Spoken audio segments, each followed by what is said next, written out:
సిరిసిల్ల జిల్లా బోయినపల్లి మండలం మల్లాపూర్లో గెలిపే లక్ష్యంగా సర్పంచ్ అభ్యర్థి ఐల మౌనిక శివరాం ముందుకు సాగుతున్నారు.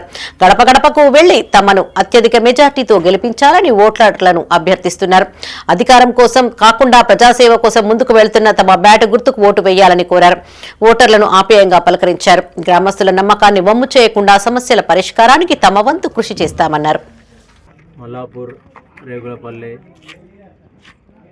గ్రామ ప్రజలకు నమస్కారం. మేము మీ ఐల మౌనిక శివరాం. జరగబోయే స్థానిక సర్పంచ్ ఎన్నికలలో మేము బరిలో ఉన్నాం. మాకు రేగులపల్లి మల్లాపూర్ గ్రామాలలో సమస్యలపై అవగాహన ఉంది కాబట్టి, ఆ సమస్యలు తీర్చే పట్టుదల ఉంది కాబట్టి మేము ప్రజలందరి ఆశీర్వాదంతో ముందుకు వచ్చి నామినేషన్ వేయడం జరిగింది. మీ ఆశీర్వాదంతో 3వ నెంబర్ బ్యాటు గుర్తుకు ఓటు వేసి, మీ అమూల్యమైన ఓటు వేసి మీ ఆశీర్వాదం మాపై ఉండాలి. గ్రామాన్ని ముందు ఉన్నత గ్రామంగా అభివృద్ధి చెందుతుందని మీ అందరికీ మాటిస్తున్నాను.